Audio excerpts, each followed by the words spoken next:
봄을 맞으면서 우리는 나는 불교를 믿는다. 이 책이 그간 좀 선행되는 공부 과정도 다 정리를 했고요. 이제 본격적으로 이 책이 원 목적이 불법승 삼보에 대해서 바르게 알자라는 목적이니까요. 자, 그럴 때에 이제 앞에 공부들 다 이제 지나가고 지난주부터 우리가 제2장 부처님에 대해서 공부하는 시간이 되었습니다.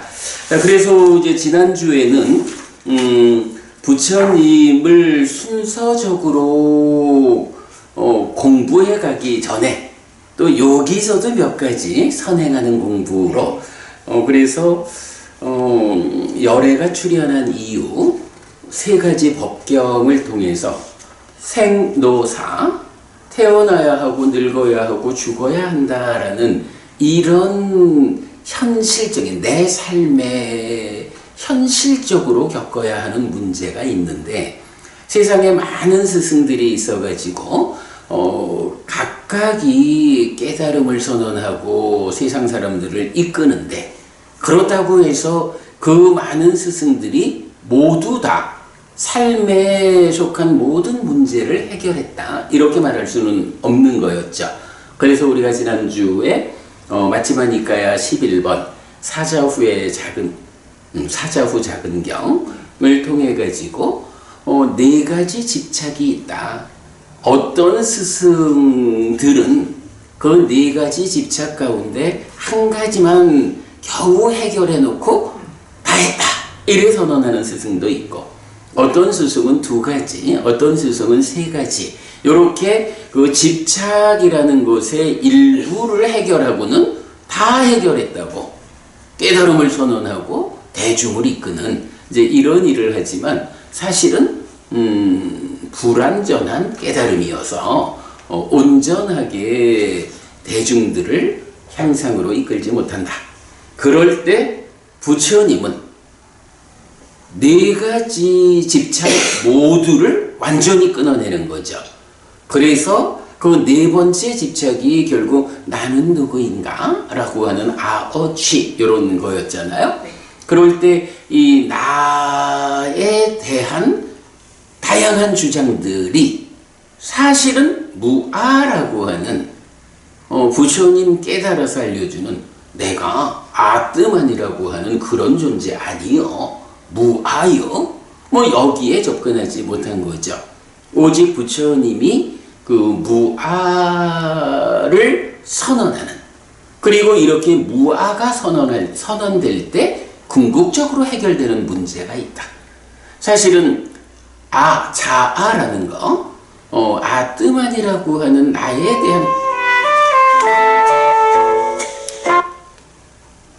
나에 대해서 아뜨만이라는 관점을 가지고 있으면 그것은 사실 그대로 삶을 보지 못하는 거고 그러면 궁극적인 문제 태어나야 한다, 늙고 죽어야 한다, 죽으면 또다시 태어나서 늙고 죽음을 반복하는 이 윤회라고 하는 궁극적 문제를 해결할 수 없죠. 오직 부처님만이 이렇게 무아라고 하는 그 삶의 바른 관점을 깨달아 선언하고 이끌므로써 이런 생노사라고 하는 그 윤회의 문제 이것을 완전히 해결한 완전한 스승이 되는 거죠. 그런 점 연결해 가지고 이런 생노사라고 하는 세 가지 법을 빼놓고 그러니까 윤회한다라고 하는 이 삶의 근본적인 문제를 해결해야 하는 이 부분을 제외하고 나면 다른 스승들의 깨달음으로도 살아가면서 웬만한 문제들은 해결이 된다. 그러나 이 한 가지 윤회라고 하는 이 문제는 완전히 깨닫지 않고는 불가능하다.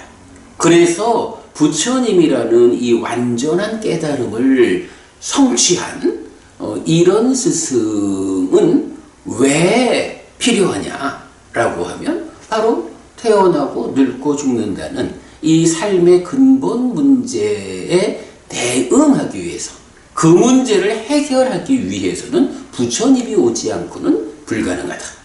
그래서 열애가 세상에 출현하는 이유는 우리들이 태어나고 늙고 죽는 윤회하는 근본 괴로움을 가지고 있기 때문이다. 그 문제가 해결되기 위해서는 오직 부처님이란 스승 아니고는 방법이 없다. 이제 이런 부분으로 이제 우리가 세 가지 법경 보았죠.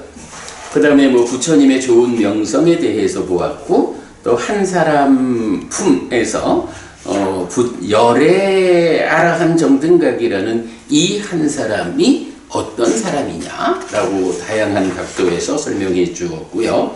그 다음에 이제 마지막 네 번째로 분별설자라고 해서 뭐 많은 사람들이 분별하지 말라고 불교 신자가 뭐 그렇게 분별을 해 하고 분별하지 말라고 이제 많이 얘기를 하지만 사실은 그건 좀 곤란하다. 불교는 부처님은 분별하지 말라라고 가르치는 것이 아니고 잘 분별해야 한다. 그 잘 분별하는 것의 완성, 그 끝이 어디냐 하면 번뇌가 부서져서 깨닫는. 그래서 번뇌의 영향 위에서 번뇌의 영향 위에서 하는 분별을 넘어서서 번뇌 없는 분별. 예, 이것이 이제 사실이라는 거죠. 사실 그대로에 토대해서 어떤 것이 옳고 어떤 것이 그른지 이 옳고 그름의 판단 기준. 그래서 제가 지난번에 그 공자와 노자 이야기했었죠. 공자가 어떤 기준을 제시할 때 노자는 그 기준이 폭력을 부른다 라고 말하지만 그 공자와 노자의 그런 대화는 완전한 깨달음이 전제되지 않았기 때문이다.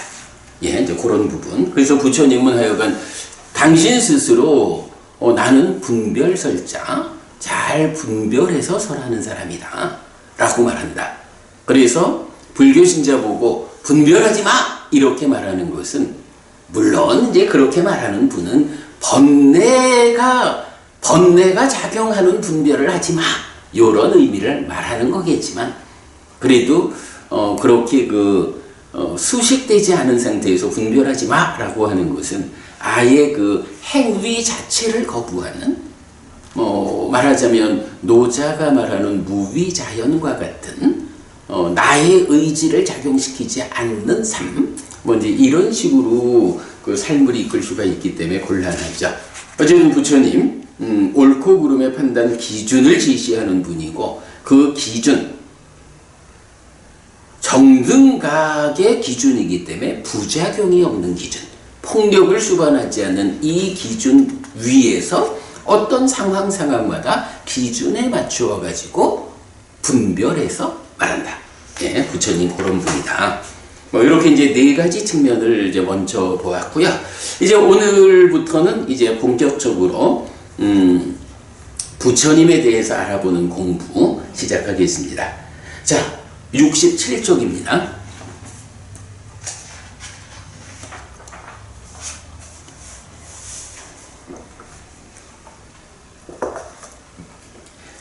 열애 그리고 불인 이유 이랬어요. 부처님은 열애이고 9가지 덕성, 열애 구덕으로 대표되는 깨달은 자, 불입니다.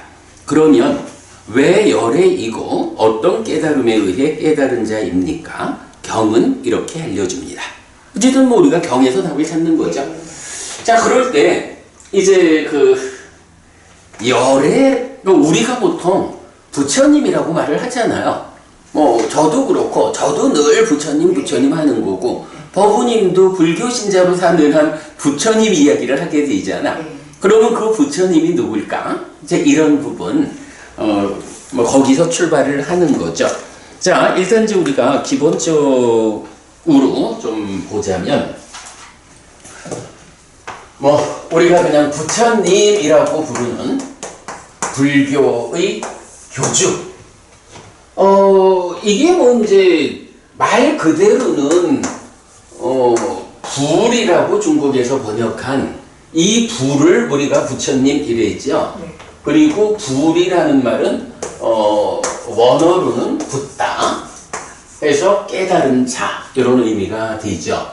그런데 사실 부디즘, 불교 이러고 모두 붓다라고 하는 이 말로 그 부처님을 부르고 있지만 사실은 교리적인 체계에서 보면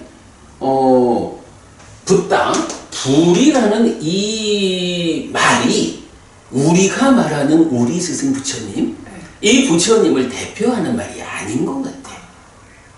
그래서 이제 보면 열애라는 말이 나오거든요. 그래서 우리 이제 열애 구덕이라고 해서 열애, 즉 부처님에게 9가지 덕성이 있다. 이렇게 말하죠. 자, 부처님 9가지 덕성 뭔가요? 한번 이제 따져보자고. 번뇌가 한 분, 아라한 일이죠. 완전한 깨달음을 성취한 분, 정등갑. 밝음과 실천을 완성한 분, 갖춘 분 해서 명행조.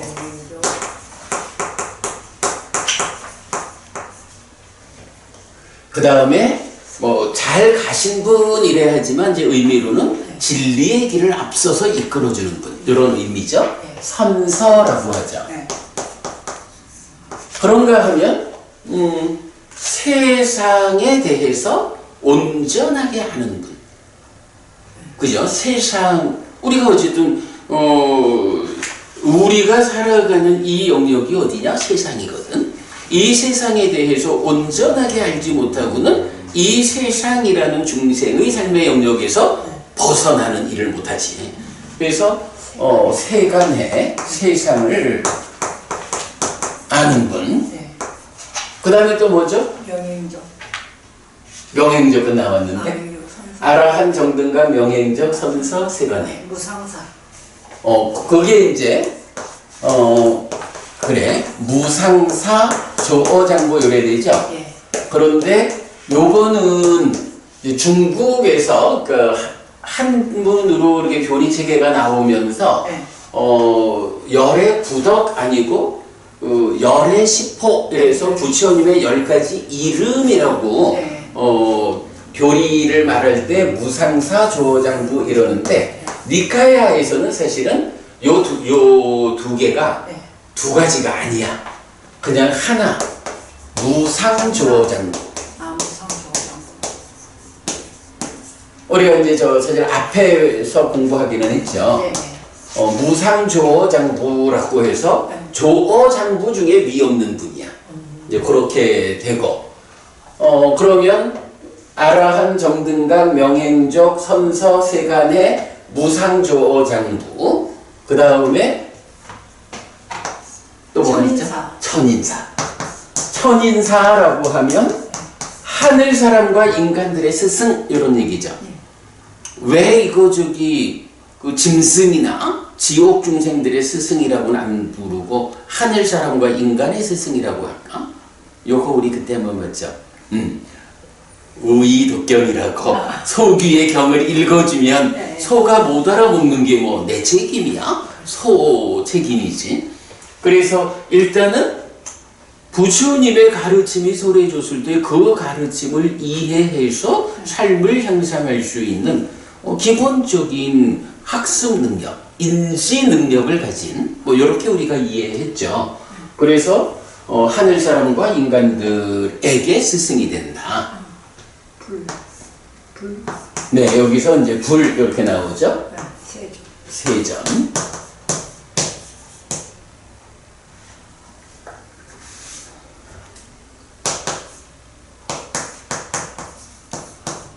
그러면 하나, 둘, 셋, 넷, 다섯, 여섯, 일곱, 여덟, 아홉 이래가지고 열애에게 9가지 덕성이 있다. 열애 구덕 이렇게 부르는 거죠. 그리고 여기서 무상사 조어장부를 떼어서 말하는 경우는 열의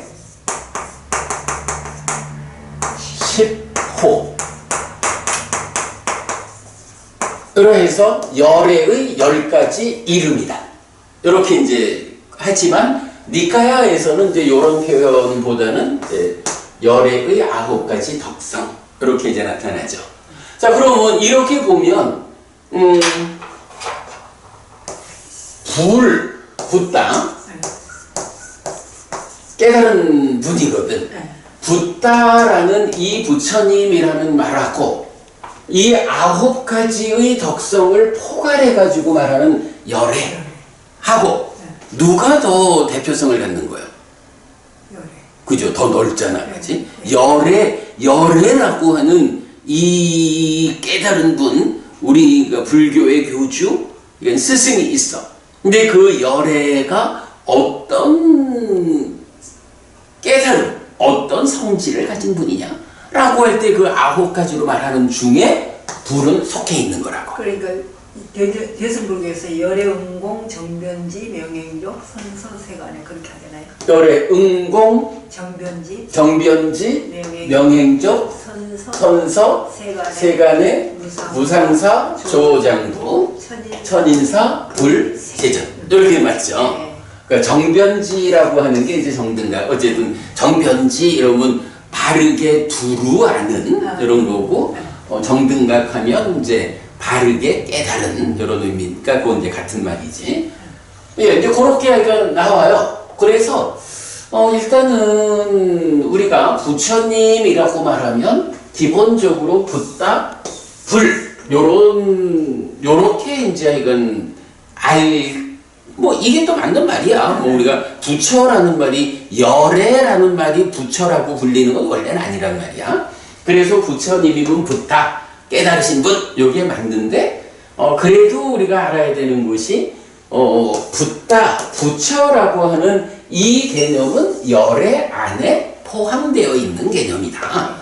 그래서 우리가 말하는 그분 부처님을 대표하는 표현은 열애다. 이렇게 이제 보는 거. 그거는 뭐 아주 중요한 주제가 돼요. 자, 그 다음에 그러면 불 하면 이제 붓다인데 열애라는 말은 원어가 어떻게 되느냐 하고 보면 따타 같다가 돼요. 따타 같다 하는 게 이제 열애라고 번역이 된 거야. 이때 요 말은 따타 더하기 같다 라는 말이 원래는 이제 요 아가 장음 하나인데 짧은 아하고 긴 아가 합쳐지면서 이제 이게 생략이 된 거예요. 그래서 따타 같다 이래 되거든요. 이럴 때 이제 따타라는 요 말은 이게 뭐 의미가 있는 말이지. 이게 왜 이래?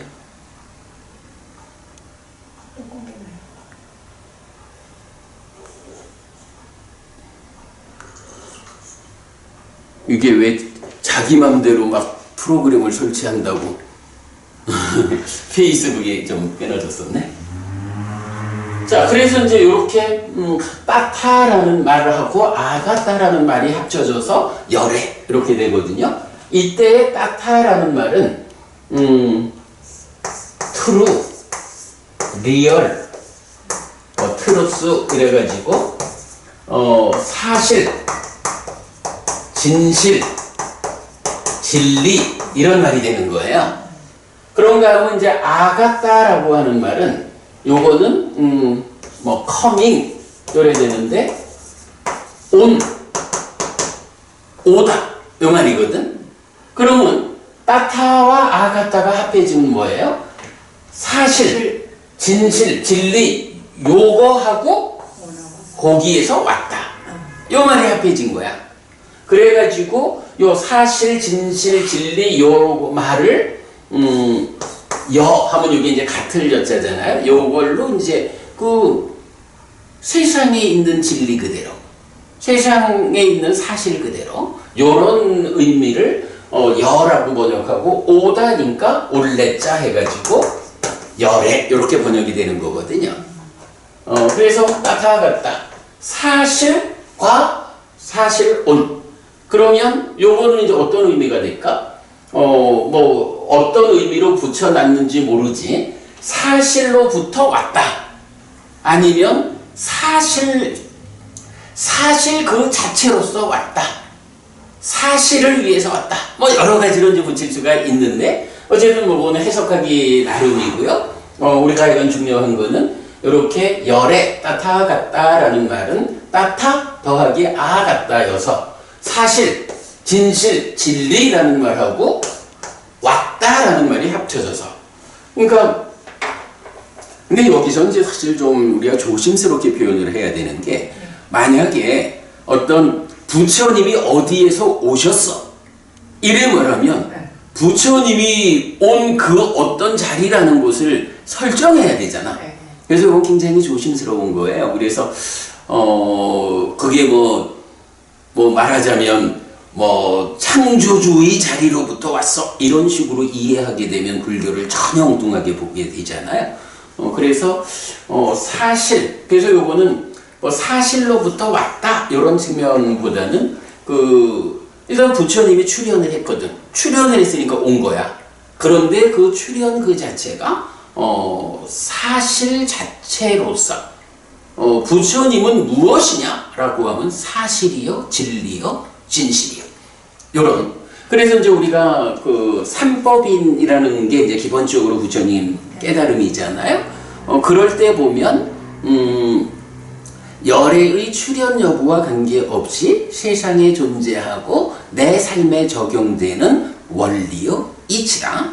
이제 사실이란 말을 사실은 그렇게 쓰는 거거든. 그러니까 부처님이 출현했다, 부처님이 오셨다라는 요 말은 어디 저쪽 계시다가 거기서 이제 애들 돌봐주러 내가 와야지 이렇게 오신 게 아니고 부처님이 스스로 우리가 좀 전에 봤지만 태어남과 늙음과 죽음이라는 이 삶의 문제, 이 근본적인 윤회 생사 문제를 자기의 문제를 해결하기 위해 가지고 노력을 해서 깨달은 거고 깨달으니까 이제 열애가 출현했다, 부처님이 출현했다 라고 말하는데 그렇게 깨달아서 출현한 그 부처님의 위상이 무엇이냐? 사실이다.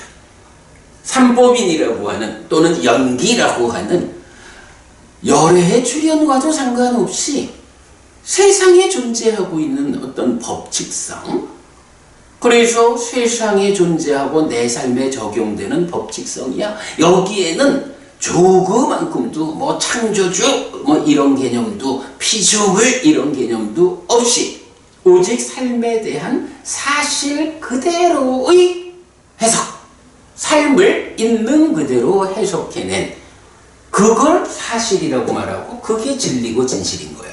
그래서 부처님이 출현했다, 부처님이 오셨다. 그런데 그 오신 그 상황이 무엇이냐? 사실이다. 우리 삶에 적용되는 그 원리를 깨달아 드러내준 그 사실 자체로서 우리 곁에 왔다. 이제 이런 개념, 요걸 하여간 조심해 봐야 돼. 이거를 잘못해가지고 사실이라고 하는 게 저쪽 어디에 있어가지고 저쪽 어디에 있던 아무개가 내가 세상이라는 곳에 있는 아이들 좀 가서 도와주고 올까? 이렇게 오는 거 아니라고요. 그래야 이건 왔다라는 의미에서 이건 우리가 조심스럽게 해석하면 어쨌든 부처님이란 열애라고 불리는 부처님의 첫 번째 의미는 그가 바로 사실이요, 진리요, 진실이다. 그가 깨달아 선언한 것이 우리 삶에 대한 있는 그대로의 모습이다. 삼법인이요, 연기다. 이런 의미로 이제 열애라는 말을 보면 됩니다. 자, 그럼 이제 이렇게 열애라는 말을 이제 보았어요. 자, 그리고 이제 책으로 가보겠습니다. 자, 제가 지금 이렇게 열애가 부처님을 대표하는 표현이야. 그러면 왜 열애지? 열애는 어떤 의미지? 이렇게 이제 그 조어적으로 좀 설명해 봤잖아요. 네. 그런데 이제 경에 보면 이런 부분에 대해서 대답을 해주는 경들이 있는 거예요. 네. 그래서 보면 따스마 따타가또 띠 우짜띠라고 해서 그래서 열애라고 불린다. 자, 우리가 계속 열애, 우리 스승 열애께서 뭐 이런 이제 말을 하는데, 뭐 그리고 이제 부처님이 당신을 말할 때 열애는 이러하다라고 당신을 지시하는 표현이 또 대표적으로 열애거든요. 그런데 왜 열애라고 불릴까? 어떤 이유로 부처님이 열애일까? 요걸 말해주는 경들이 있다는 거예요. 자, 그래서 이제 보면 좀 요약을 해보면 부처님의 주제는 삶이에요. 그래서 삶에 대한 제한 없는 지화견의 선언, 삶에 대해서 한계가 없이 알고 보는 거야, 지화견. 그러니까 한계가 없다라는 게 뭐예요? 사실 그대로 보는 거야. 한계가 있으면 말하자면 삶을 보는 시각이, 보는 능력이 부족해. 그러면 보는 능력이 삶에 대해서 완전하게 보완하지 못하고 내 눈에 능력이 미치는 만큼만 볼 거 아니야. 그러면 그거는 완전한 깨달음이 안 되죠. 그런 의미로 삶에 대한 제한이 없는 지화견. 끝까지 보는 거예요. 그러니까 그게 사실이요, 진리요. 이렇게 말하는 거고요. 그럴 때에 외도 유행승들은 삶과 다른 곳에서 답을 찾고자 해요. 근데 실제로 이제 그런 많지 뭐.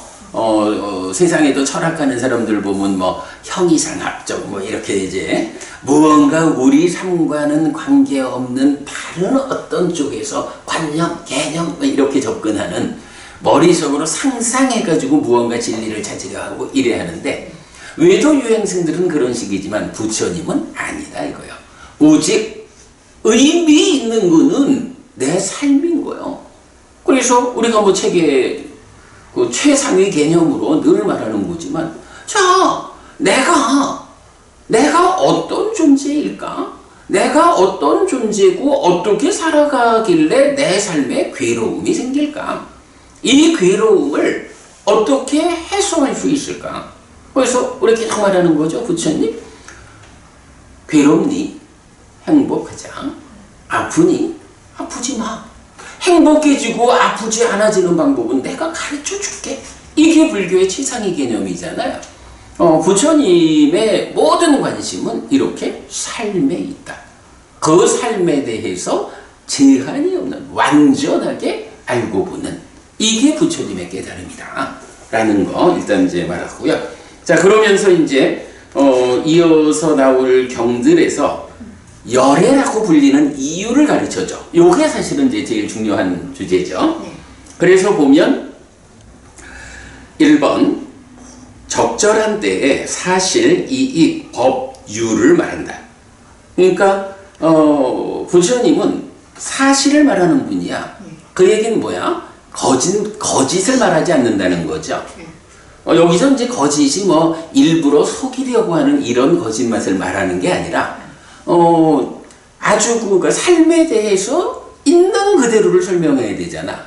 그런데 내가 거짓말을 하려고 해서가 아니고 내가 있는 그대로 삶에 대해서 알지 못하면 내가 아는 만큼으로 설명하면 그거는 참과 거짓 이렇게 볼 때의 거짓이 되잖아. 부처님은 그런 측면에서 거짓이 없는 온전하게 알기 때문에 그건 사실이야. 요거. 예. 요렇게 사실을 말하는 분이야. 그리고 부처님은 부처님 말씀을 따르면 이익이 돼. 손해로 이끌지 않고 이익으로 이끄는 말을 해요. 그리고 법과 유를 말하는데 그 네 가지 관점에 또 아주 중요한 한 가지가, 그런데 사실을 말해도 이게요, 그 우리가 사랑하는 말을 할 때도 상대방 입장에 따라 가지고 내가 아이고 우리 이쁜 이렇게 이제 이뻐하는 말을 해도 상대방의 어떤 형편 때문에 아유 좀 귀찮아요 이럴 수도 있거든. 네. 그게 왜 그러냐 하면 때를 못 맞춘 거야. 그래서 요런 사실이고 이익되고 법과 유를 말하는데 적절한 때에 말한다. 참 요런 게 지혜예요. 우리가 사실 아무리 호의를 가지고 어떤 말을 해도 상대방 입장이 그 호의를 받아들일 입장이 못 되면 짜증내거든.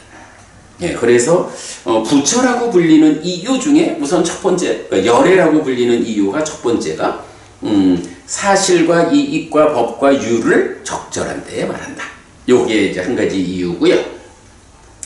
그 다음에 두 번째는 세상에서 존재들이 보고 듣고 다 알고 인식하고 얻고 조사하고 의로 접근된 모든 것을 깨달았다. 이렇게 말하는데 요거 이제 보고 듣고 다 알고 인식하고 얻고 조사하고 의로 접근한 모든 거는 요건 이제 우리가 삶의 메커니즘으로 그려가지고 안이비설신의가 색성향 미촉법을 일단 안과 색의 관계는 보는 거잖아. 네. 이와 성의 관계는 듣는 거잖아요. 네. 의와 법의 관계는 인식하는 거거든. 네. 그러면 안이비설신의 6개인데 4가지로 말하잖아. 안, 이, 의. 그리고 중간에 있는 거를 묶어서 말하잖아. 그래서 이제 그 부분을 이거를 적으면 시간이 많이 갈 것 같아서 좀 그런데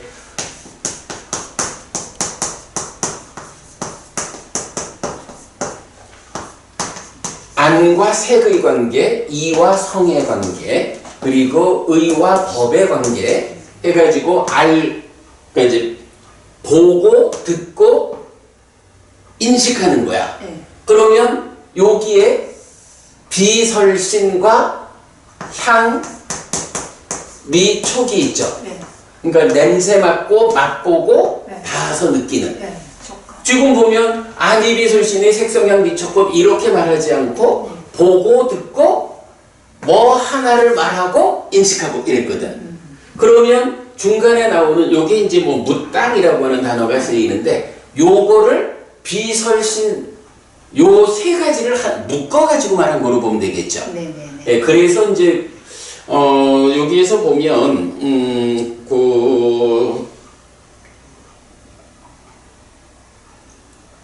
거기에 이제 뭐 무땅이라는 단어가 있어. 그런데 그 단어를 어떻게 번역해야 할까라고 할 때 보면 요 관점에서 의미를 봐야죠. 그래서 이제 요거를 제가 보아서 알고 들어서 알고 인식해서 알고 요거는 닿아서 안다. 그래서 다 알고 요렇게 이제 번역하는 거거든. 그러니까 이 이야기는 하여간 안이비설신으로 색성향 미촉법을 인식하는 전체 얘기를 말하고 있죠. 자, 그렇게 되면 이게 안과 색을 연하여 안식이 있다라고 해서 안식 내지 의식이 생겨나잖아. 생겨난다라는 건 뭐예요? 인식한 결과로 얻는 것. 얻는다고 표현해도 되겠죠. 그리고 또 삼사화합 촉 해가지고 수, 느낌을 경험한다 라고 하는데 이렇게 식이 생겨나는 거, 수가 생겨나는 거, 요 2가지는 얻는 거, 얻음이라고 표현을 하면 된다고. 그런가 하면 이제 요건 하여간 그냥 대충 우리 딱가 안에 2차 인식 식이 수를 상의 참여 가운데에 인식을 하면 여기서 이제 무명 탐진하면서 심이 돼가지고 가래가 되는 이제 요런 과정이 있다고. 요게 이제 우리가 말하는 딱가라고 하는 내면의 영역이잖아. 그러니까 이 딱가라는 내면의 영역은 식이 수를 내가 지금 경험하고 있는 이 즐겁다 괴롭다는 느낌에 대해서 이 느낌이 어떤 느낌이야? 그때 상이 어떻게 작용했냐에 따라서 무명이라고 잘못 알 수도 있고 그럼 거기서 탐이 생기고 진이 생기고 이래 나간다고. 그러니까 요거는 말하자면 식이수를 그러니까 지금 보고 아는 우리가 이제 늘 말하지만 박법우님을 보고 박법우님이다라고 아는 마음이 생겼어. 박법우님을 보고는 내가 즐거운 느낌이 생겨났어. 그러면 박법우님이다라고 아는 요 마음이 생겨나가지고는 같이 생겨나는 요 즐거운 느낌에 대해서 아, 내가 지금 경험하는 요 즐거운 느낌이 무엇이? 라고 그거를 2차 인식, 다시 인식을 하는데 상이 참여해서 복잡한 과정을 가. 그러면 이제 결국 그 얘기는 뭐냐 하면 아, 내가 지금 경험하고 있는 이 즐거운 느낌이 어떤 거요? 이게 무명, 이게 뭐 복잡한 얘기 넘어가고 뭐 이렇게 해서 결국은 요게 딱가라는 내면에서 요 느낌이 어떤 건지 조사하고 있는 그런 의미로 우리가 볼 수 있는 거예요. 그래서 여기 보면 이제 보고 듣고 다 알고 인식하고 얻고 조사하고 요게 하는 거잖아. 그리고 나면 그 다음에 의로 접근하노래 되는데 요게 이제 그 딱가 안의 심의 영역에서 의, 몸과 함께하는 영역으로 진행되는 그래서 의로 접근한 모든 것. 근데 요거를 깨달았다 이렇게 말하거든. 그럼 그 얘기는 뭐예요? 인식해서 얻고 조사해서 이제 행위로 나아가는 요 부분을 말하거든. 그러니까 이거는 인식과 행위라고 하는 내 삶의 전체 과정을 말하는 거예요. 요 의미가. 이건 우리가 이제 삶의 메커니즘 이래가지고 따로 좀 자세히 공부하게 되겠고요. 그래서 이제 그 열애라고 불리는 두 번째 이유가 세상에서 존재들이 보고 듣고 다 알고 인식하고 얻고 조사하고 의로 접근한 모든 것. 즉 세상 존재들이 인식하고 행위하는 그 삶의 전체 과정에 대해서 부처님은 깨달았다. 그리고 사실은 요 깨달음을 뭐라고 하냐 하면 연기, 12연기라고 하는 거죠.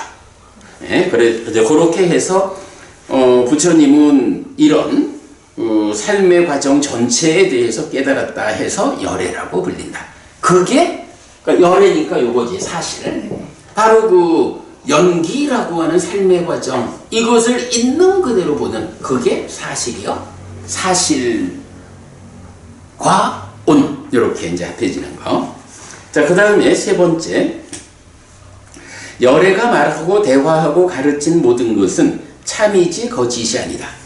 자, 열애 즉 부처님이 얼마의 세월 동안에 말하고 대화하고 가르쳤죠? 45년. 뭐 우리가 잘 아는 거지만 29에 출가해서 35에 깨달아 부처가 되고 80에 돌아가실 때까지 45년을 부처로서 사셨다고.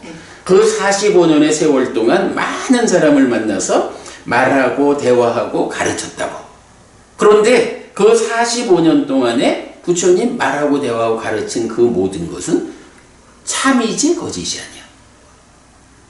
근데 이게 그럴 수밖에 없죠.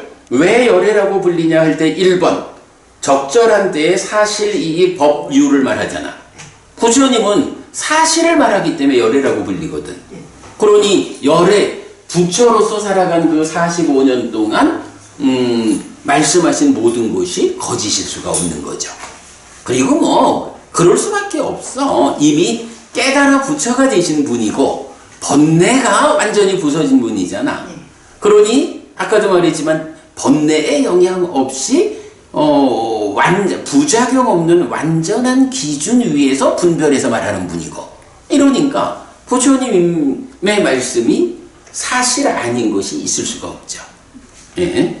그래서 근데 이런 이야기는 뭐냐 하면, 그러면 우리가 이제 부처님 살아서 직접 설한 가르침, 이렇게 이제 경을 공부하잖아.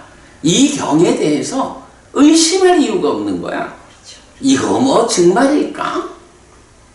우리가 잘 모르겠다 싶은 거는 삶의 심오한 부분에 대해서 부처님이 말씀하셔서 아직까지 우리 공부 능력이 그 심오한 데까지 따라가지 못해서 내가 지금 이해하지 못하고 있다.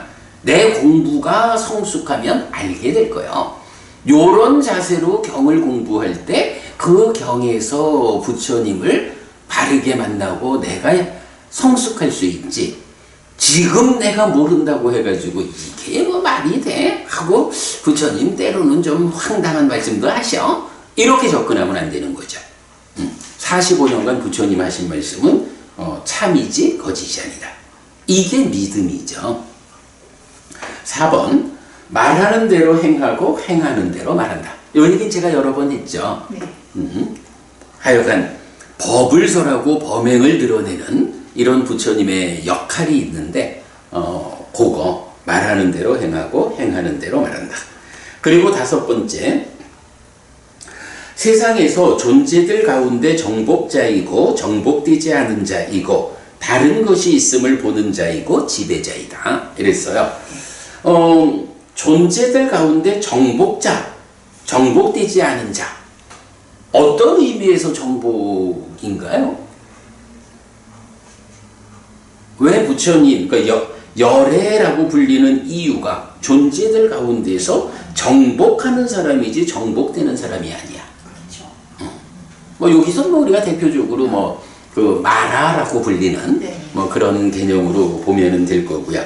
하여간 번뇌, 그래서 가긴 어딜 가니 그냥 중생으로 살아 라고 발목 잡고 매달리는 이런 다양한 문제 상황들을 정복했어. 그걸 넘어섰어. 그것에 정복당하지 않아. 이렇게 말하는 거죠. 그러면서 같은 의미로 지배자라는 것도 알겠는데 뭐 나 스스로를 그 번뇌 등 그 괴로움으로 연결되는 다양한 요소들을 내가 지배해가지고 그것들이 힘쓰지 못하게 오래 지배한다라는 건 알겠는데 다른 것이 있다? 다른 것이 있음을 본다 이랬거든? 다른 것 뭐야? 어떤 것이 다른 것이어서 다른 것을 보는 자 이렇게 말할까 부처님을?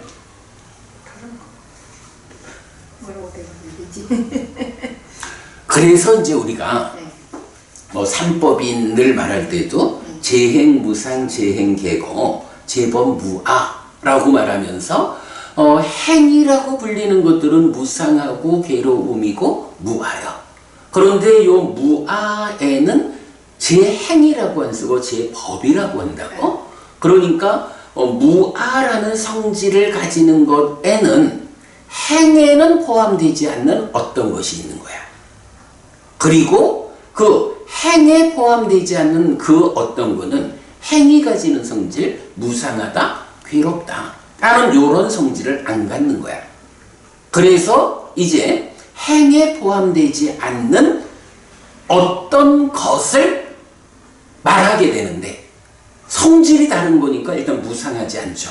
무상을 가라앉혀서 그 무상하기 때문에 생겨나는 이 괴로움이 없는.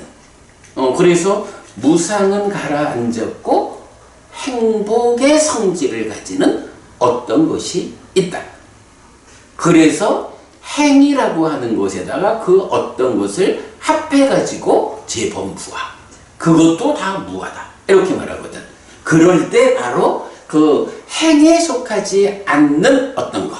요거를 열반 이렇게 부르는 거거든. 열반이라는 개념이 그거예요.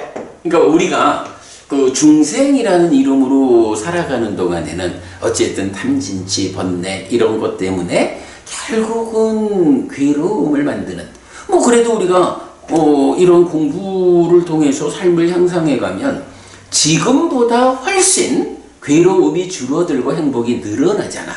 그렇다고 해가지고 이 괴로움이 아예 없는 삶을 우리가 실현할 수 있느냐? 라고 보면 중생이라고 불리는 한에는 최소한 죽으면 또 태어나야 하거든?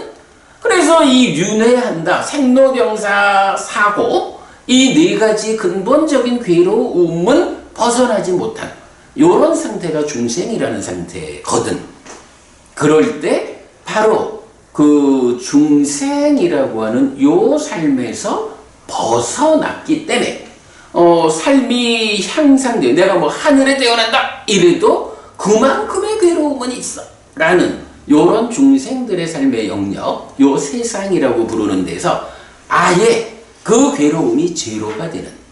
괴로움이 제로가 되면 나머지는 100% 행복이잖아.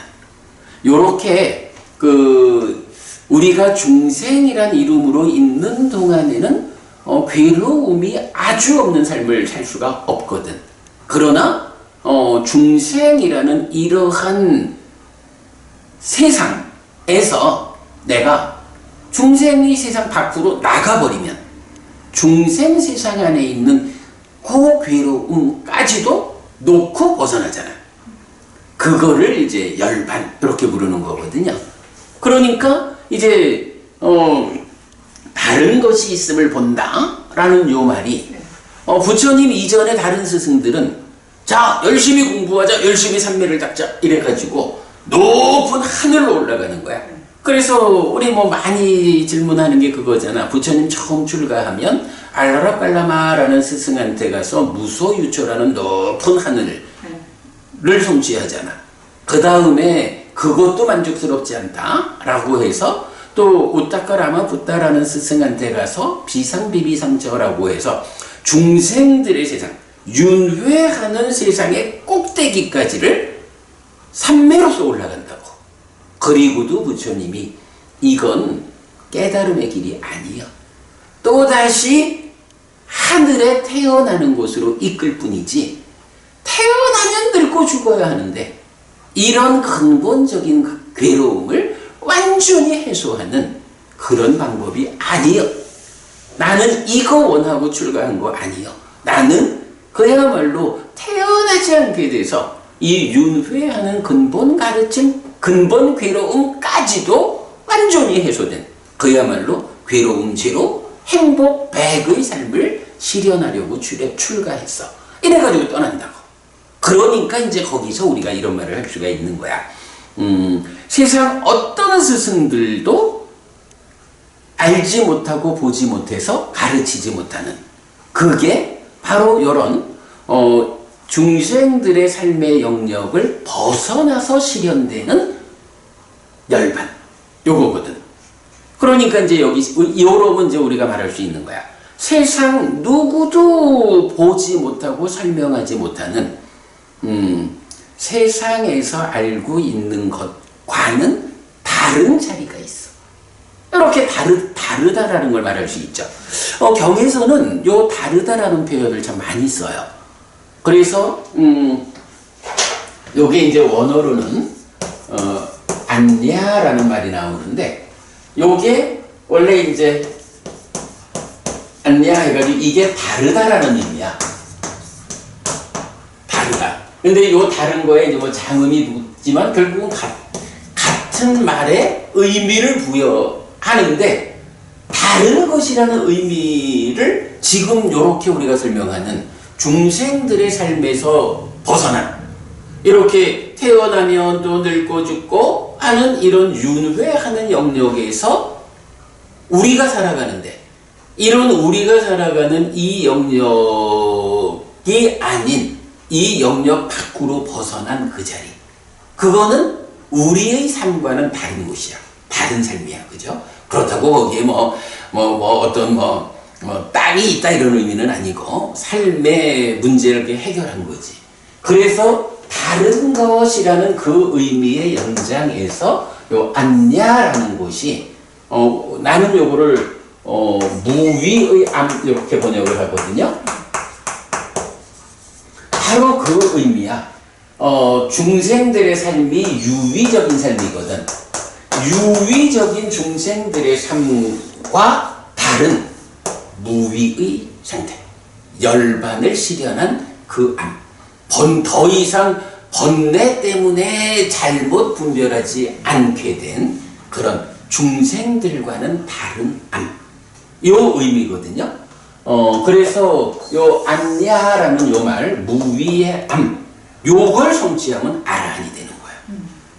그래서 요 굉장히 중요한 단어예요. 안냐. 그럴 때 이제 요런 부분이 그 다르다라는 의미로. 약간 한마디로 말하면 중생들의 삶의 영역을 세상이라고 불러. 근데 이 세상과는 다른 어떤 것이 있어. 벗어나서 실현되는 열반이요. 우리가 이건 계속 소유의 삶, 존재의 삶, 해탈된 삶 이렇게도 말하고 어쨌든 불교의 목적점은 이 윤회하는 세상에서 더 높은 곳으로 올라가는 게 아니라 그건 과정이고 결국은 여기에서 벗어나가지고 더 이상 태어나지 않는다. 태어나지 않음으로 불사가 실현된다. 이런 거잖아. 그거를 다른 것 이렇게 표현하는 거예요. 요 다른 안냐 다른 것이라는 요 표현을 내가 부모님 꼭 기억하셔야 돼요. 그리고 경에서도 굉장히 많이 나와. 네. 자, 그렇게 해가지고 열애라고 불리는 이유가 5가지로 이제 압축이 된 거예요. 자, 그럼 이제 요 내용을 이제 경을 통해서 직접 읽어보도록 하겠습니다. 자, 첫 번째는 디가니까야 29번 정신경, 그러니까 청정한 믿음 요 얘기죠. 정신경입니다. 쭌다여 외도 유행승들이 이렇게 말할 것이라는 경우는 있다. 사문고따마는 과거에 대하여 제한 없는 지화견을 선언한다. 그러나 미래에 대해서는 제한 없는 지화견을 선언하지 않는다. 무엇에 대해 그러하고 어떻게 그러한가? 라고. 그러나 그 외도 유행승들은 배우지 못한 어리석은 자처럼 다른 것과 관련한 지화견에 의해 다른 것과 관련된 지화견이 선언되어야 한다고 생각한다. 쭌다여 참으로 과거에 대하여 열애에게는 삿띠를 가진 자를 따르는 알미 있다. 그는 원하는 만큼을 기억한다. 미래에 대하여 열애에게는 깨달음에서 생긴 알미 일어난다. 이것이 마지막 태어남이다. 이제 다시 태어남은 없다. 라고. 쭌다여 만약 과거가 사실이 아니고 정당하지 않고 이익으로 이끌지 않으면 열애는 그것을 설명하지 않는다. 쭌다여 만약 과거가 사실이고 정당하고 이익으로 이끌면 거기서 열애는 그 질문의 설명을 위해 적당한 시간을 한다. 요 앞에서 본 거죠. 적당한 때. 쭌다여 만약 미래가 사실이 아니고 정당하지 않고 이익으로 이끌지 않으면 열애는 그것을 설명하지 않는다. 쭌다여 만약 미래가 사실이고 정당하고 이익으로 이끌면 거기서 열애는 그 질문의 설명을 위해 적당한 시간을 한다. 쭌다여 만약 현재가 사실이 아니고 정당하지 않고 이익으로 이끌지 않으면 열애는 그것을 설명하지 않는다. 쭌다여 만약 현재가 사실이고 정당하고 이익으로 이끌면 열애는 그 질문의 설명을 위해 적당한 시간을 한다. 과거, 미래, 현재에 대해서 이렇게 말하죠. 자, 여기서 이제 보면 우리가 좀 주목할 게 먼저 이제 외도 유행승들은 부처님을 이제 비방을 하는 거예요. 그러면서 사문고따마는 과거에 대해서 제한 없는 지화견을 선언한다. 과거에 대해서는 제한 없는 지화견이니까 내가 과거에 대해서는 끝까지 알고 보는 사람이야. 이런 얘기죠. 그런가 하면 미래에 대해서는 제한 없는 지화견을 선언하지 않는다. 나는 미래에 대해서는 글쎄 내가 요만큼을 아는 것 같은데 다는 모르겠어. 뭐 이런 식이다라고 부처님 얘기가 아니고 외도 유행승이 이제 부처님을 비방하는, 그러니까 잘못 아는 거죠. 그래서 이제 부처님이 그런 그 외도 유행승들의 말에 대해서 이제 부처님이 이제 설명을 하는 거죠. 그 외도 유행승들은 배우지 못한 어리석은 자들이야. 그 배우지 못한 어리석은 자들이 그렇게 말하는 것처럼 그들이 말을 해 하면서 다른 것과 관련된 지화견에 의해 다른 것과 관련된 지화견이 선언되어야 한다고 생각한다. 요 말을 여기서 이제 다른 것은 금방 말한 안냐 무위의 암 이걸 말하는 거 아니고 여기서 다른 것이라는 거는 부처님은 오직 삶에 대한 이야기를 하잖아요. 내 삶이 왜 괴로운지 어떻게 행복할 수 있는지 이게 부처님이 말하는 모든 관심거리라고. 그런데 이제 외도 유행승들은 뭐 과거의 끝, 미래의 끝 뭐 이런 식의 얘기를 하면서 이거를 삶에다가 중심을 두지 않고 뭔가 어떤 관념적인 거, 뭔가 이건 머릿속으로 상상하는 어떤 것, 이런 식으로 과거의 끝, 미래의 끝, 이렇게 이제 생각을 한다는 거예요. 하여간 부처님은 삶에 대한 이야기야. 외도 유행승들이 삶에 대한 이야기 밖에서 어떤 눈을 가지고 부처님을 보면 삶과 다른 쪽에서의 시각으로 삶에 대한 완성된 설명을 하는 부처님 가르침을 바르게 받아들일 수 없죠. 그런 비방을 한다는 거야.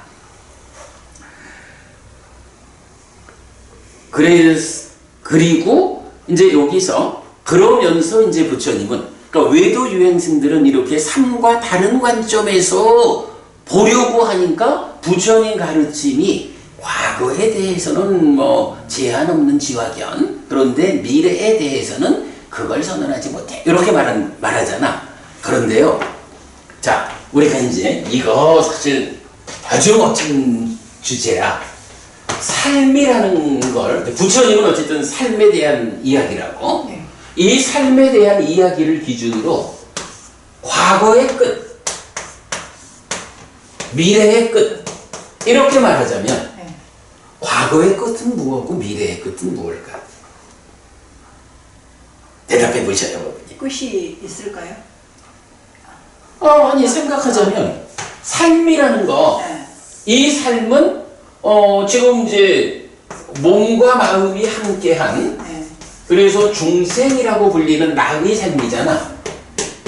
그죠? 네. 그런데 우리가 이제 계속 공부하는 거지만 사실은 이 마음이라는 것은 네. 몸에 조건 지어지지 않은 본연의 마음 상태. 네. 그래서 속성이 없다, 한계가 없다, 모든 관점에서 빛난다, 이렇게 이제 표현되잖아. 네. 네. 그런데 중생이라고 하는 이 상태는 뭐냐 하면 어떤 이유에서든 이 마음이 번뇌라는 거, 탐진치라는 거, 이것들에 묶이면서 몸에 제약된, 몸 없이는 살 수 없는 이런 상태가 된 그런 나잖아. 네.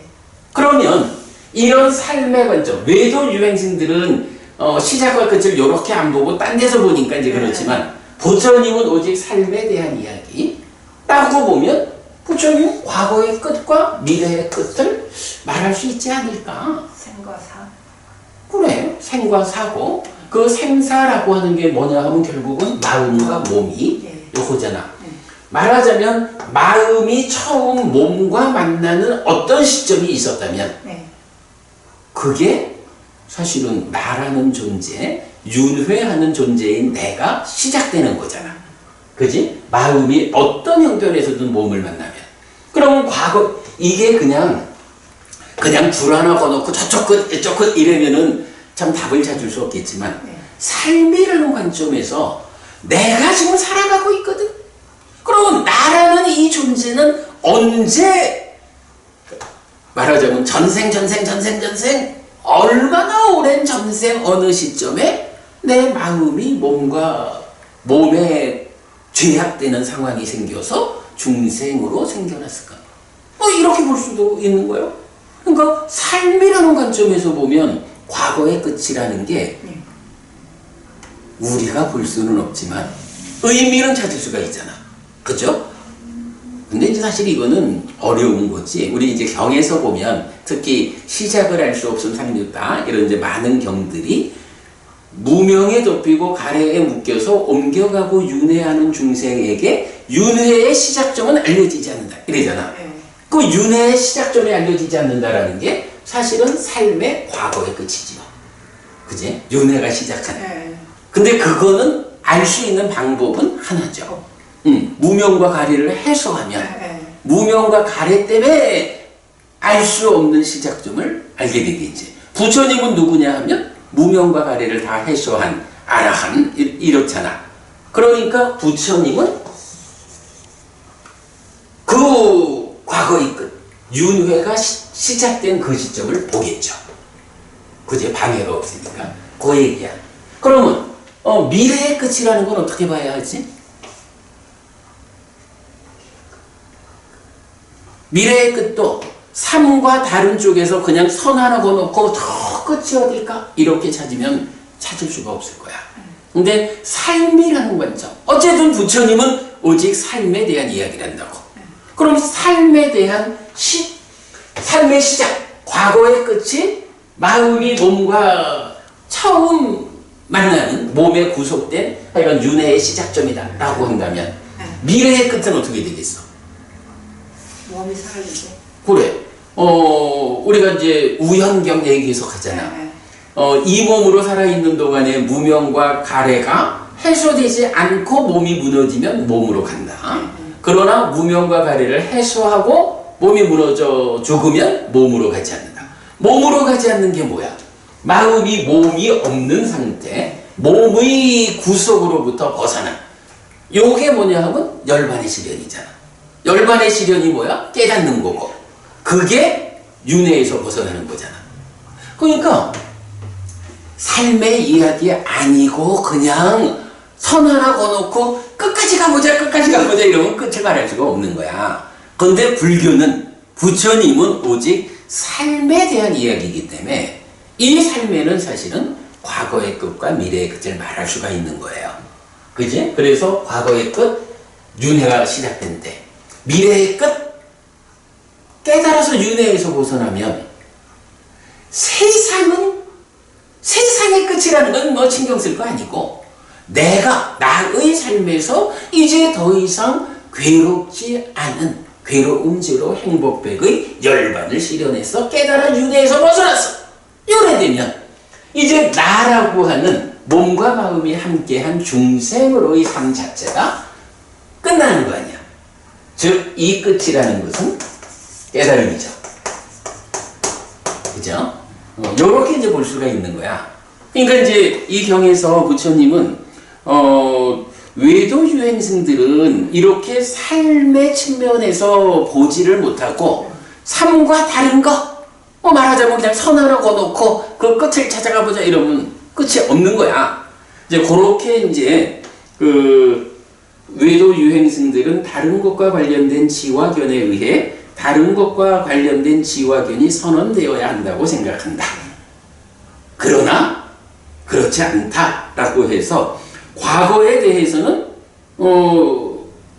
열애에게는 사띠를 가진 자를 따르는 알미 있다라고 해서 요거 그 숙명통, 숙주명 이래 말하는 이제 전생을 기억하는 거, 그게 사띠의 영역이거든. 그래서 사띠를 가진 자를 따르는 암해서 이게 이제 완성되면 무명과 가래가 완전히 해소된 그 상태가 되면 과거의 끝을 보는 거야.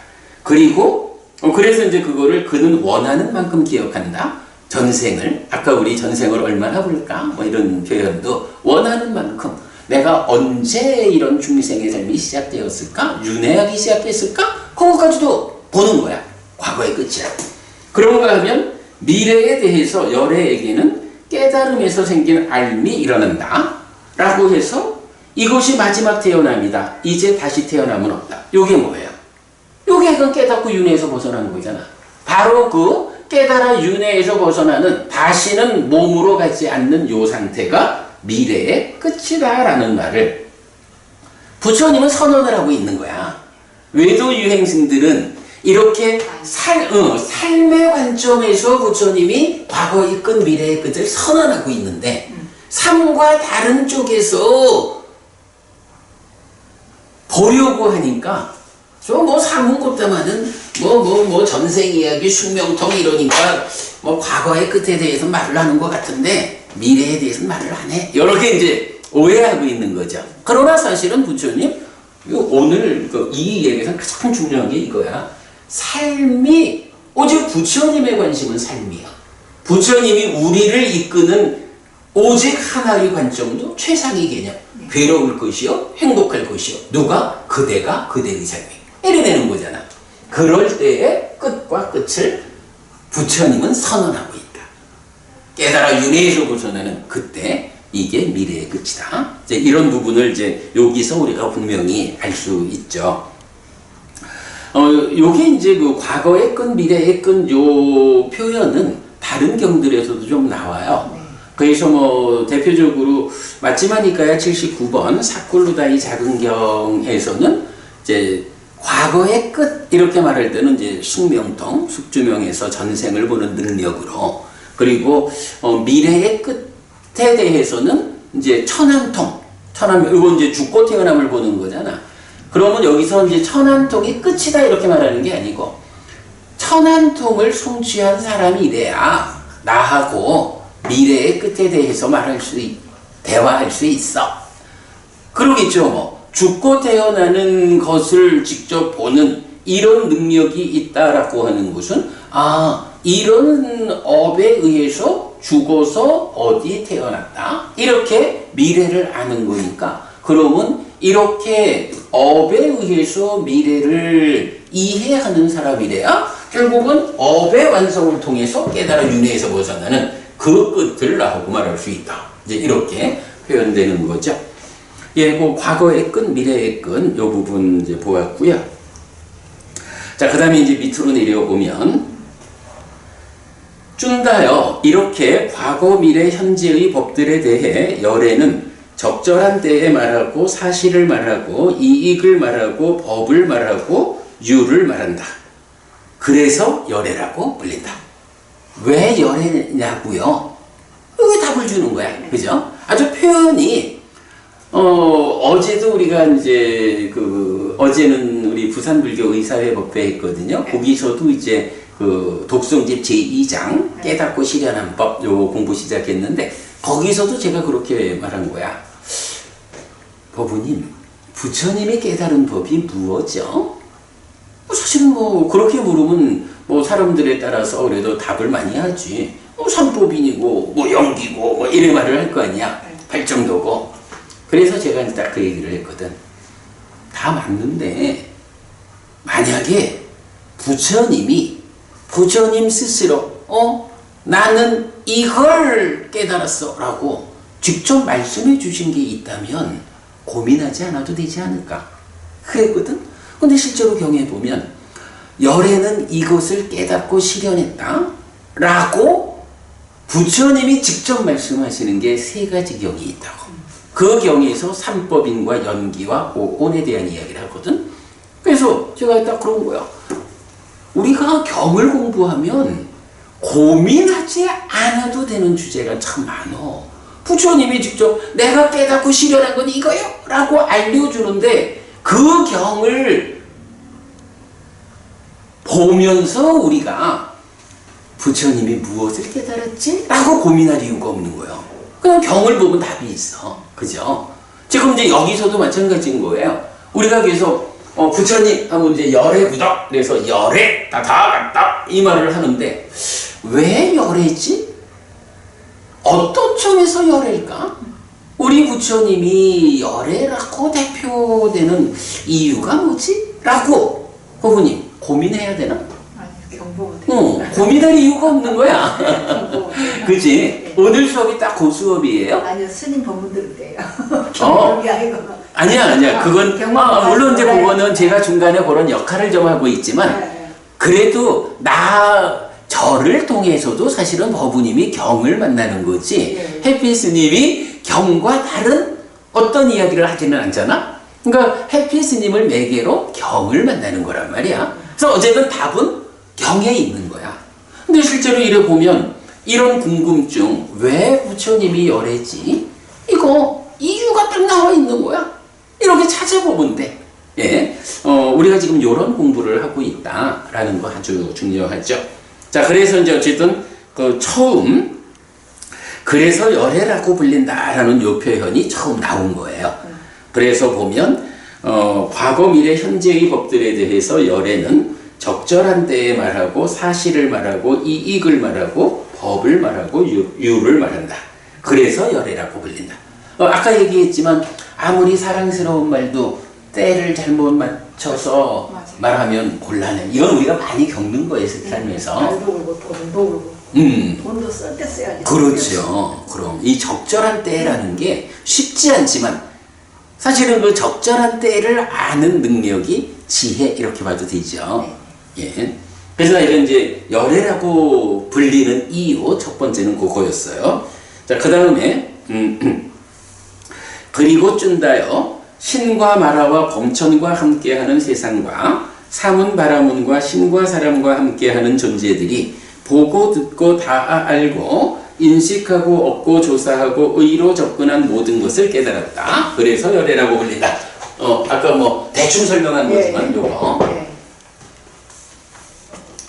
쫀다여 열애가 위 없는 바른 깨달음을 깨달은 밤과 집착이 남아있지 않은 열반의 요소로 완전히 열반한 밤의 사이에 말하고 대화하고 가르친 모든 것은 참이지 거짓이 아니다. 그래서 열애라고 불린다.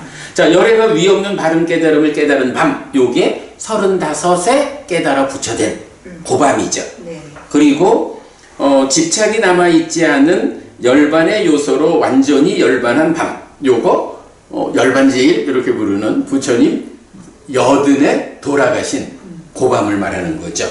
그래서 그 45년, 그 45년 동안에 말하고 대화하고 가르친 모든 것은 사실이다. 거짓이 아니다. 그러니 우리가 부처님 가르침을 듣고 이해되지 않는 것은 아직 내 공부가 미치지 못하는 심오한 공부다 라고 차라리 좀 미뤄두고라도 부처님 가르침을 의심하지 않아야 한다. 이게 믿음이다 라는 거고요. 그 다음에 쭌다여 열애는 말하는 대로 행하고 행하는 대로 말한다. 이렇게 말하는 대로 행하고 행하는 대로 말한다 고 해서 열애라고 불린다. 쭌다여 신과 마라와 범천과 함께하는 세상에서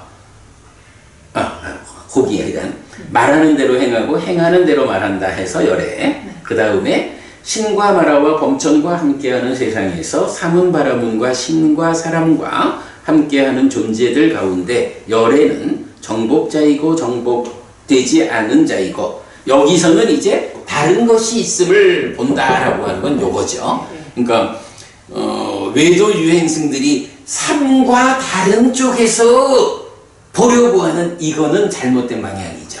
그러나 삶의 관점에서 보면 중생이라는 이 몸에 제약된 이 삶과는 다른 것, 이러한 중생의 삶을 벗어나 실현되는 열반이라는 다른 것. 네, 요 의미. 그래서 열애라고 불린다. 자, 앞에 보았고요. 자, 그 다음에 이제 두 번째 경 보겠습니다. 안구따라 니까야 네세 모음의 23번 세상경이에요. 비구들이요, 열애는 세상을 깨달았다. 열애는 세상에서 벗어났다. 비구들이요, 열애는 세상의 자라남을 깨달았다. 열애는 세상의 자라남을 버렸다. 비구들이요, 열애는 세상의 소멸을 깨달았다. 열애는 세상의 소멸을 실현하였다. 비구들이요, 열애는 세상의 소멸로 이끄는 실천을 깨달았다. 열애는 세상의 소멸로 이끄는 실천을 닦았다. 세상이 뭐죠? 세상. 우주라고 해야 되나? 우주라고 해서는 안 될걸? 여기서는 공간? 아니야, 그보다는 부처님은 약간 깨달은 분이잖아. 네. 바로 앞에 부분으로 말하자면 요런 네. 다른 것을 보는. 네. 그럴 때 무엇과 다른 것이냐 하면 중생들의 삶의 영역과 다른 것으로의 열반, 요걸 보는 거잖아. 그런데 지금 요 경에서는 세상을 깨달았다 하고는 이어가지고 중요한 표현이 세상에서 벗어났다 이렇게 나오거든. 벗어났다라는 말은 뭐예요? 세상이라는 게 어떤 영역으로 있고, 그죠? 그러니까 어떤 영역으로 세상이 있으면 그 하나의 영역 밖으로 나간 게 벗어난 거잖아. 네. 세상이라는 게 끝없이 펼쳐진 이런 개념이 아니고 세상이 어쨌든 하나의 영역인 거야. 그러니까 정해진 영역이니까 그 영역 밖으로 벗어나게 되지. 세상에서 벗어났다? 누가? 열애가, 부처님이. 요 표현은 아주 중요한 표현이지. 그래서 결국 세상이라는 것은 열애가 벗어난 그 부분과는 다른 벗어나지 못한 영역, 이렇게 봐야겠죠. 그거 어떻게 되겠어?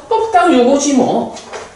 중생으로의 내가 살아가는 삶의 영역이 있고, 부처님은 그러한 나의 삶과는 다른 무위암 열반을 실현한다. 이런 분이잖아. 그러면, 열반이라고 해서 나의 삶의 영역에서 벗어나서 실현되는 다른 것. 요게 있는데, 이제, 계속 표현을 뭐라고 하냐 하면, 나의 삶의 영역에서 벗어나서 실현되는 열반. 이렇게 표현을 하고 있잖아. 벗어난 것이 열반이야. 그러면 벗어나지 않은 것은 내 삶의 영역이야. 이렇게 말하고 있잖아. 그죠? 그런데 부처님이 지금 세상을 깨달았어. 그리고 그 세상에서 벗어났어. 세상이라는 것이 몸에 제약된 중생이라고 불리는 내 삶의 영역을 세상이라고 부르는구나. 그러니까 이 세상에서 벗어났다, 열반을 실현했다. 누가? 부처님이. 이 말이 되죠. 그러니까 세상이라는 말에서 우리가 가장 중요하게 이해해야 하는 게 요거야. 중생인 내가 살아가는 영역. 중생인 내가 살아가는 영역이 어떻게 구성되어 있죠? 먹고 의식주가 해결되는 공간? 그보다 중생들의 삶의 영역을 몇 가지로 구분해. 첫째로 욕계, 색계, 무색계. 이거 있잖아. 그러니까 욕계라는 그러니까 소유적인 삶을 사는 중생들의 영역이 욕계야. 소유는 넘어섰지만 몸과 마음을 싸잡아서 나라고 이제 개념적으로 그렇게 표현할 수 있는 게 색계야. 그리고 몸에 대한 어떤 경향까지, 아직 몸으로부터 벗어난 건 아니야. 근데 몸의 경향성을 극복하고 더 높이 무색계라는 영역으로 올라가면, 일단 몸에 대한 경향은 내려놨기 때문에 몸에 대한 집착은 없어. 그런데 마음에 대해서는 아직도 이 마음이야말로 나의 자아여라고 부장님. 그러니까 나의 것, 나의 자. 이것이 나의 것이다. 이것이 나다. 이것이 나의 자아다. 이렇게 이제 계속 집착 상황을 말하잖아. 그렇게 중생들의 삶의 영역, 달리 말하면 세상이라고 하는 것을 그렇게 욕계, 색계, 무색계 이렇게 구분하는 방법이 있어요. 그런가 하면 요거를 색계와 무색계는 묶어가지고 존재라는 말로, 그러면 욕계는 소유의 삶, 색계, 무색계는 존재의 삶, 이렇게 또 구분도 할 수가 있고요. 그거 말고 이 세상을 우리가 사실은 굉장히 많은 관심 가운데 구분하는 방법이 있는데 어떤 방법이 있을까? 모르겠어요. 자, 세상이라는 게 내 삶의 영역이라고 그랬잖아.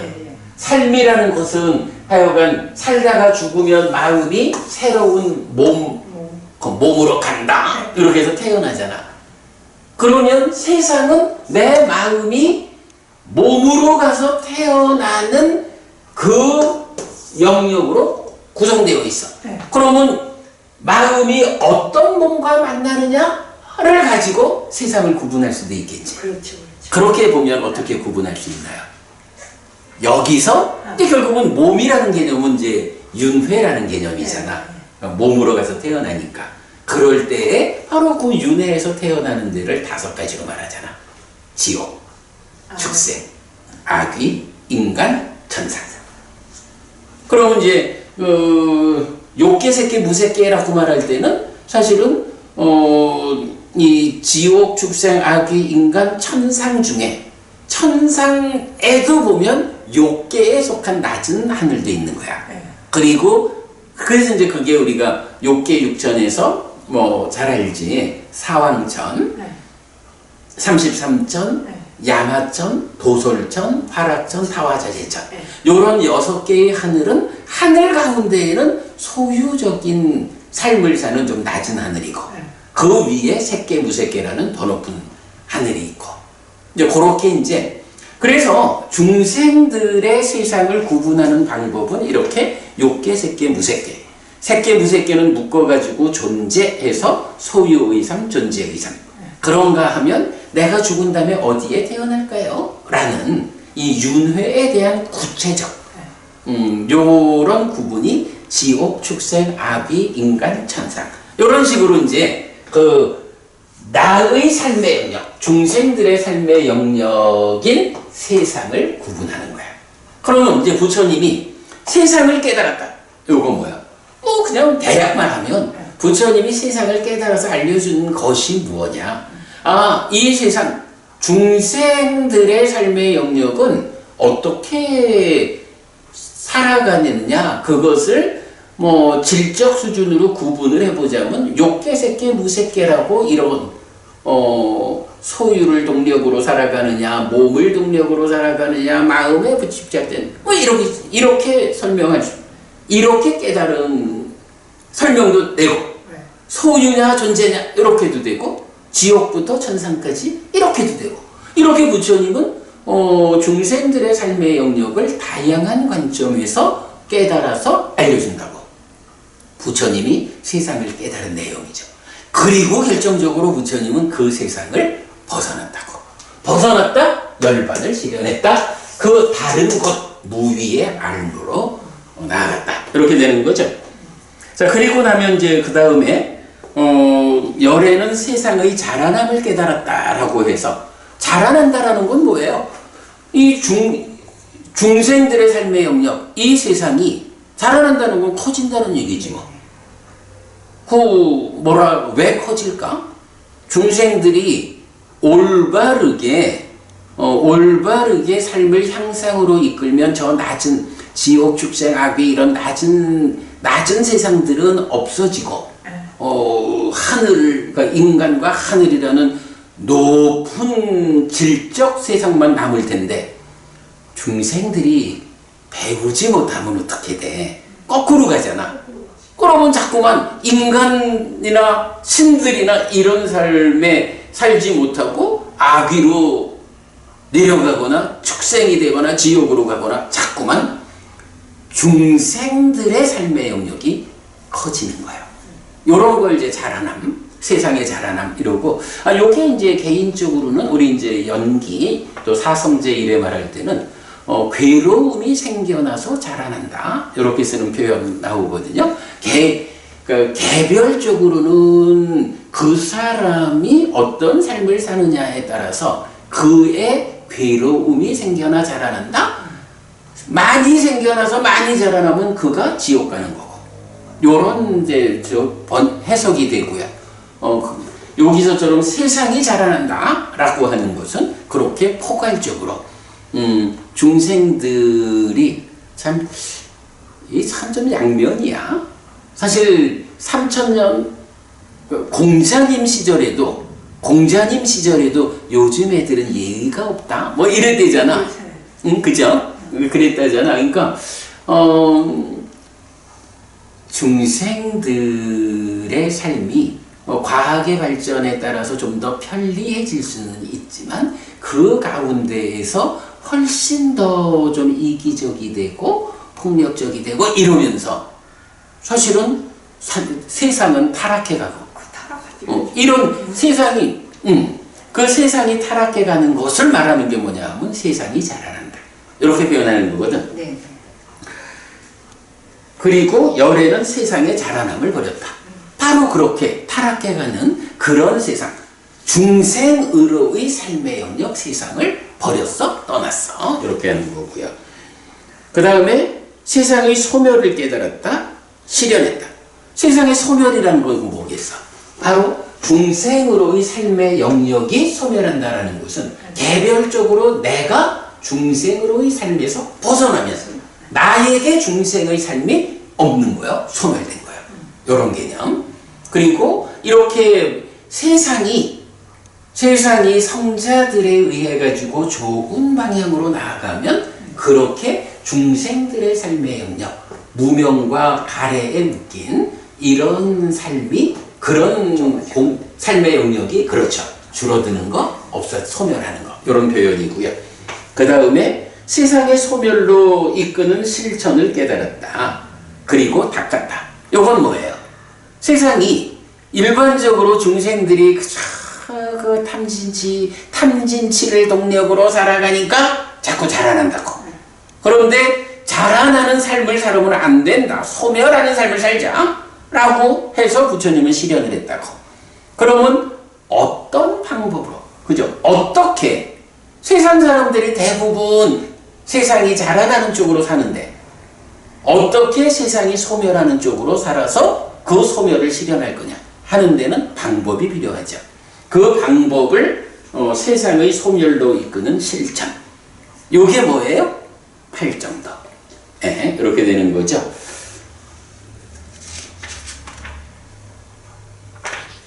자, 그 다음에는 좀 읽고 마치겠습니다. 네.